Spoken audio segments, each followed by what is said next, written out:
तो दोस्तों जैसा कि इंडियन नेवी भी अब लगातार प्रिपेयर हो रही है ताकि आने वाले समय में जो चाइना की नेवल फ्लीट है उसको काउंटर कर सके। इसके लिए हम लगातार अपने बेड़े के अंदर जो खास तौर पर हमारी नौसेना है, सबसे पहले तो हमारे जो इंडिजिनियस वेपन्स है, तो उनके लिए अगर आप सब लोगों को तीनों सेनाओं में सबसे ज़्यादा किसी का काफ़ी ज़्यादा अग्रेसिव सपोर्ट दिखाई देगा तो उसमें सबसे पहला नाम आएगा भारतीय नौसेना का। भारतीय नौसेना हमारे जो खुद के वेपन्स है, चाहे वो हमारी सरकारी कंपनियों के द्वारा बनाए गए हो या फिर जो हमारी प्राइवेट इंडस्ट्रीज़ है इनके द्वारा बनाए गए हो, इनको अपने बेड़े के अंदर शामिल कर रही है। जो विदेशी वेपन्स है तो उनके ऊपर जो हमारे खुद के स्वदेशी हथियार है इनको हमारी नौसेना के द्वारा इंडक्ट किया जा रहा है और भविष्य में जो विदेशी वेपन्स है तो इनको अपने इंडिजीनियस वेपन से रिप्लेस किया जा सके, तो उसके लिए भी हमारी नौसेना काफ़ी ज़्यादा अग्रेसिवली हमारी जो डिफेंस इंडस्ट्री है इनको सपोर्ट कर रही है।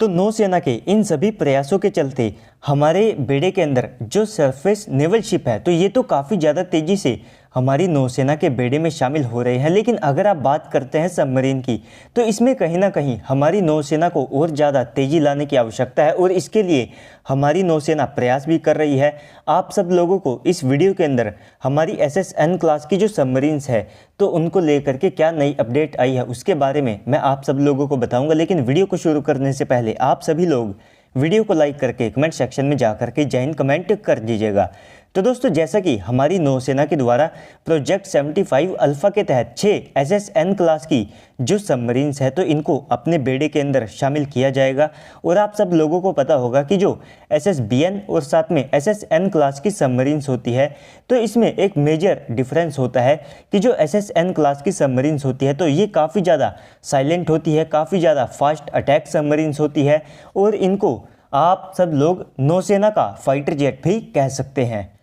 तो अपनी इन सारी कैपेबिलिटीज़ के कारण ये नौसेना के लिए काफ़ी ज़्यादा इम्पोर्टेंट हो जाती है और अभी के लिए हमारी नौसेना के पास में एक भी SSN क्लास की सबमरीन मौजूद नहीं है। लेकिन दोस्तों इसके बाद भारत अपने देश के अंदर SSN क्लास की जो सबमरीन्स है इनको बनाने की कोशिश कर रहा है और बताया जा रहा है लेटेस्ट रिपोर्ट्स के अनुसार कि आने वाले 2 साल के अंदर फाइनली इन सबमरीन्स का जो डिज़ाइन है उसको भारत के द्वारा फाइनलाइज कर दिया जाएगा और इसके बाद में आने वाले 5 सालों के अंदर इन सबमरीन की जो पहली डिलीवरी है या फिर जो पहला रोल आउट है वो भी आप सब लोगों को होता हुआ दिखाई देगा और इसके बाद में 1.5 से लेकर के 2 साल के टाइम पीरियड के अंदर या फिर इससे कम में भी जो हर एक सबमरीन की डिलीवरी है वो पैरेलल में चलती रहेगी।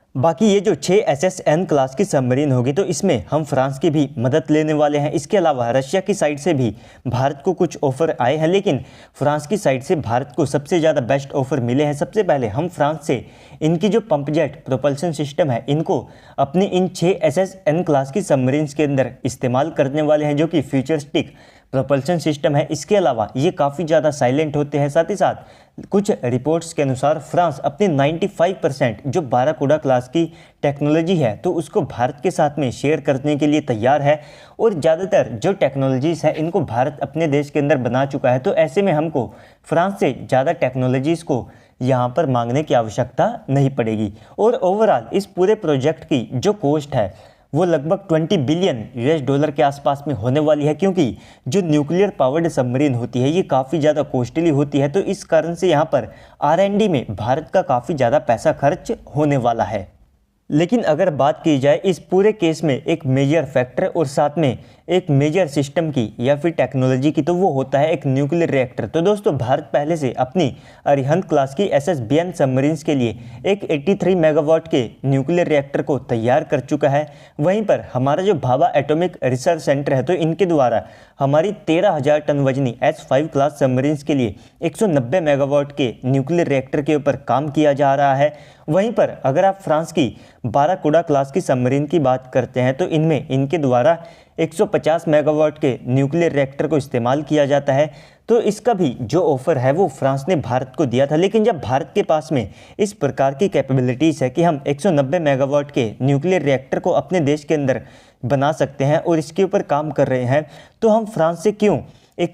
50 मेगावाट के न्यूक्लियर रिएक्टर को लेंगे। अगर हमको कम पावर की आवश्यकता है तो हम डेफिनेटली 190 मेगावाट के न्यूक्लियर रिएक्टर को मॉडिफाई करके उसको यहाँ पर छोटा बना सकते हैं, या फिर जो 83 मेगावाट का न्यूक्लियर रिएक्टर है तो उसको मॉडिफाई करके उसकी पावर को इन्हेंस करने का काम किया जा सकता है।